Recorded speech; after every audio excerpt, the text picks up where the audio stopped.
Hi, welcome everyone to the Balance and Shine coaching method. This is module 3.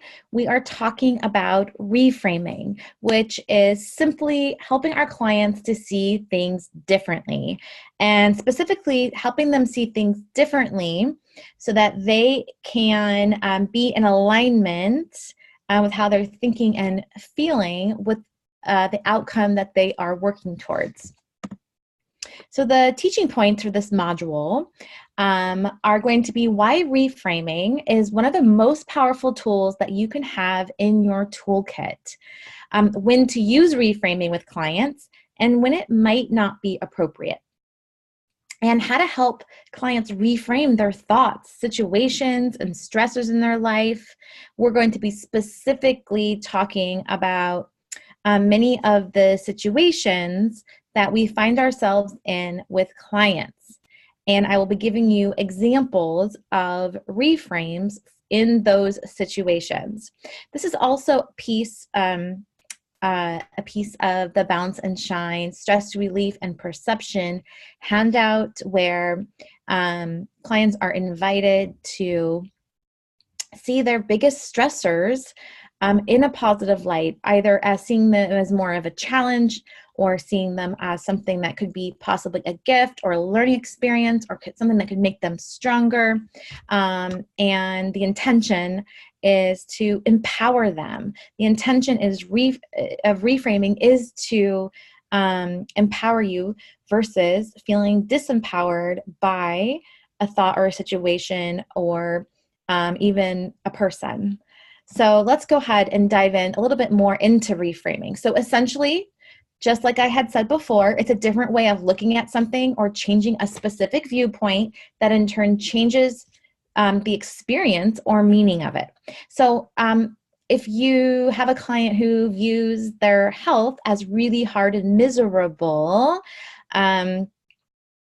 something to really listen for, especially when you're on a discovery session, and you can introduce the reframe of, what if this was really fun? Then that is opening a window or a door for that client, which is essentially the beginning of changing the experience for the client. Okay. So we all have our own maps and we live within our own specific frames. My frame and how I see the world is different than your frame and how you see the world. And it's important that we respect our clients' frame and also understand that their frame is definitely going to be different than ours, just inevitably, because we're all so different. So when perspectives change, feelings and behaviors, which is essentially habits, can change too.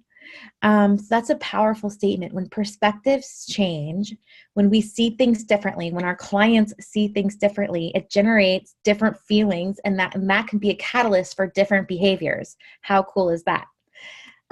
Alternatively, when a client's perspective on health or a person or symptoms don't change, when the perspective stays the same and they're not receiving the invitation to see things a different way or to reframe, then feelings, behaviors, it could be more challenging to shift because they're in that fixed mindset.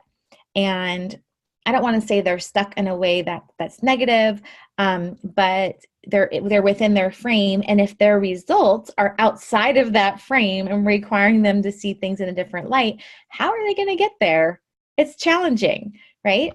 So this module is really going to help with that. So why reframing? This can be used in all areas of your life. So you are learning this in a specific, actually quite a small context to help your clients with. But once you understand the overall concept, you can apply it in all areas of your life, and you probably already do this. So this could also be used as an invitation to do it even more. Every time we allow ourselves to, be in that growth mindset and see things from a different perspective, it in of itself, just that alone is so healing and so empowering. So don't underestimate the simplicity of this. So clients could, as I had said before, be at some point on their health journey, be limited in the results they receive by their ability to reframe situations and obstacles and be in that growth mindset.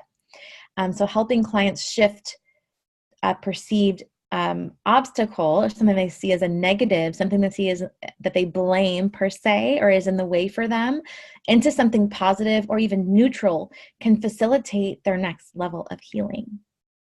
Just by you knowing that's possible for them as their practitioner or consultant or coach, in and of itself is powerful. Your client's results sometimes, I had said in this slide, live outside of the frame that they are living in. So reframing is also more than just mindset. Changing your thinking changes also how you feel. So it creates an emotional impact, and it helps arrange meaningful feelings around healing and habit change.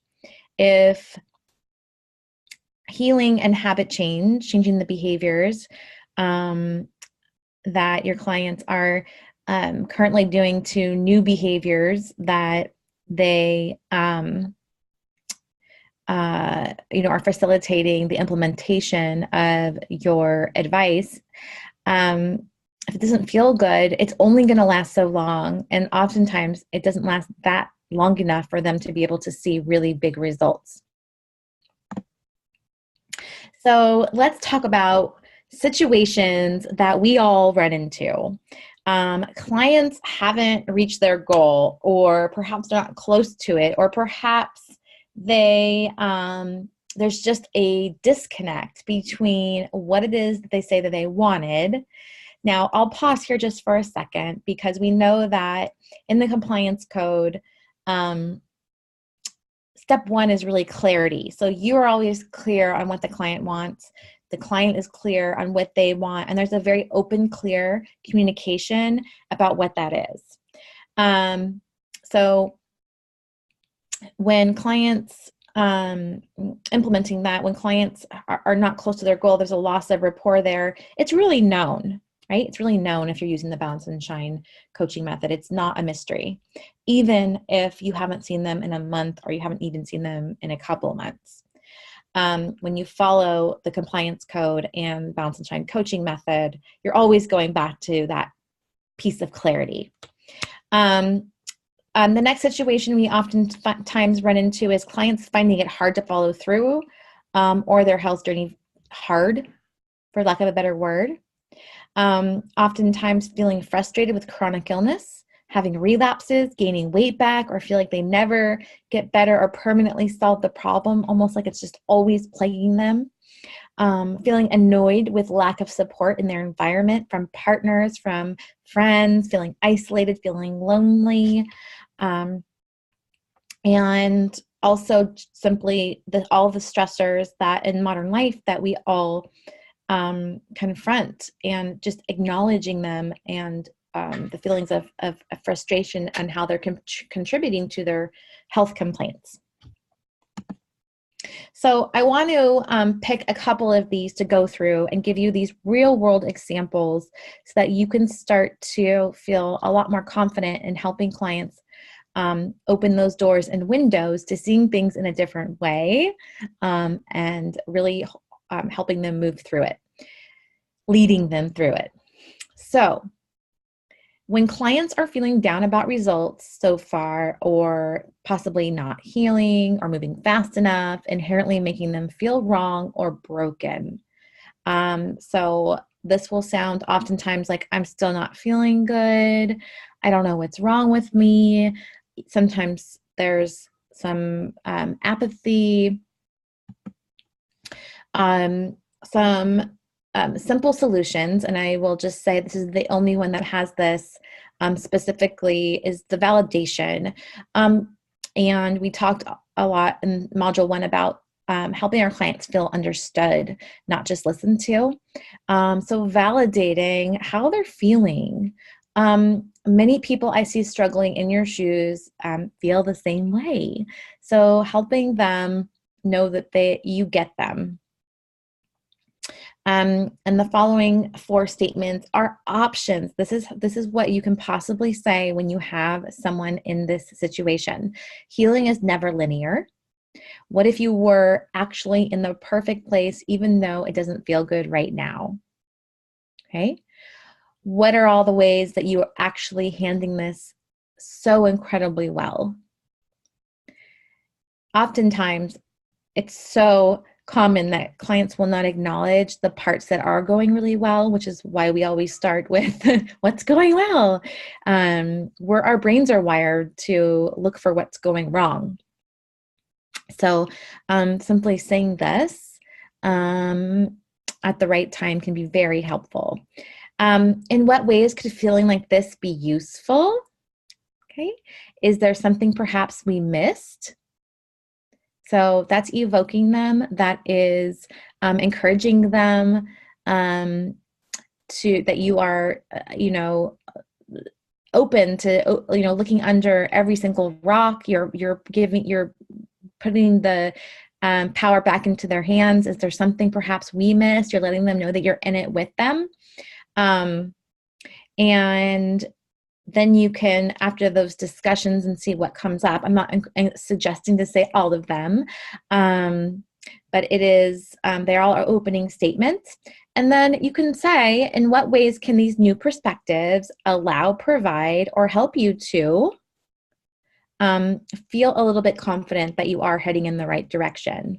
It is very normal for our clients to be doing everything right and really not have that feeling of a really big win, but be, very small steps and gradually feeling better and having everything be right. So that's what this can really help with as well. And also with patience, yes. Easy reframe 2 example. So clients are finding the journey hard or struggling to follow through, sometimes complaining, I'm not healthy, or a health person, and that they're just not feeling successful. This can be someone that, in the previous example, it's more about being stuck. This is more about identity. And, I'm someone who eats hot dogs for dinner. I'm not someone who eats salads, and oh my goodness, like, how am I going to be able to implement this? And sometimes these people, need to really move slowly and need lots of the right kind of support. So examples for them to reframe with are: working on your health can feel challenging at times, especially while you're still learning. So there's a big learning curve for a lot of our clients, and they really need space and time and to mess up and to understand that that's normal. Letting them know that everyone has challenging times in their health journey as well. So even if they are doing really well and they're learning and they're taking it all on, and shoot, they've never, prepped their meals before and shopped at the grocery store, and maybe they run out of a little bit of steam, or they went out to dinner and they messed it up, and they weren't going to eat gluten and then they did, and it's just letting them know that everyone has challenging times in their health journey. And when appropriate, letting them know that you're being really hard on yourself. Health is a practice for everyone, and it's not about being perfect ever. Also notice I'm using the word everyone because it has the vibration of, we are all in this together. I'm not any different than you. My other clients struggle with this too. Sometimes there's the poor me, or this isn't, it's all me and it's not working. And everyone lets them know that they're definitely not alone. And also most people find themselves in this spot at one time or another. And in what ways can this part be can this part of your journey be really helpful if you choose to recommit and move forward, right? So it's all about getting that buy-in again. Okay, so, and then it's not on this slide, but as I had said before, how can these new insights help you to move forward? Okay, so you're letting them come to their own conclusions, their own understandings. You're just teeing them up, and they're really coming up with their own answers. Easy reframe number 3 example. So my stress, my schedule, my family, my kids, my commute, my finances, all are huge stressors right now. And I'm feeling like they really keep me stuck or slow me down. This is similar, correlates to that stress relief and perception handout in week 3, where clients are invited to notice their thoughts and how they see their stressors instead of reacting to them, coming back with more of a positive response. So for these reframes, or the solution for these is, I'm curious in what ways can these stressors actually be an important part of your journey and actually quite useful versus a burden. For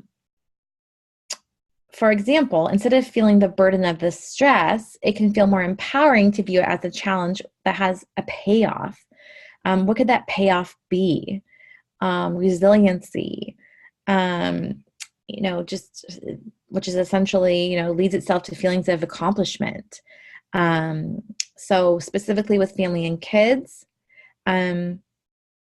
that can possibly lead to, and again, you don't have to offer them anything except for to just ask the questions. Is there any way that these stressors actually could be an important part in your journey and useful? And then I wrote down some options here, just to kind of give you a little bit more information and ideas as far as what you could possibly say. So if someone's feeling overwhelmed with their family and with their kids, if you have a mom that homeschools, who doesn't have a lot of time to herself, oftentimes there's the push-pull with moms and the family, and the mom feeling like sometimes she's taking away from her kids if she takes a break. At the same time, her kids and her family are her motivation, which is always a conundrum. So, just reminding her that, hey, like, instead of seeing that as I don't have time for myself, or seeing them as a stressor, understanding that without them, you wouldn't have that same level of why or connection to why you want to take care of yourself in the first place. And yes, they can absolutely be part of the journey. So this reframing is very much about making peace as well. Very common with women too. If you feel like a lot of times moms, I know a lot of my clients have felt like their kids are even in the way sometimes, professional women who worked outside the home. And so really kind of helping making peace with that, being able to take care of themselves, be the best version of themselves for their children, and reminding them that they are the why. Like that can be very, very, very powerful. Not enough support. One of the payoffs can be an opportunity to express your needs and being heard. Stressful job can be learning to be healthy and implement boundaries in all circumstances of life. So again, back to resiliency and finances. Finances and, the stress of finances can encourage presence, creativity, personal growth, and enjoying what really matters. I have also a lot of clients who worry about finances, have okay finances, and sometimes just need a reminder of what really matters. So that should help you and give you some ideas, again, too, with how to facilitate or help you in the facilitation of your clients shifting their thinking around their biggest stressors. Okay. So that is it for um, Module 3, and I look forward to seeing you for Module 4, where we will be talking about resistance. Such a good one. See you then. Bye.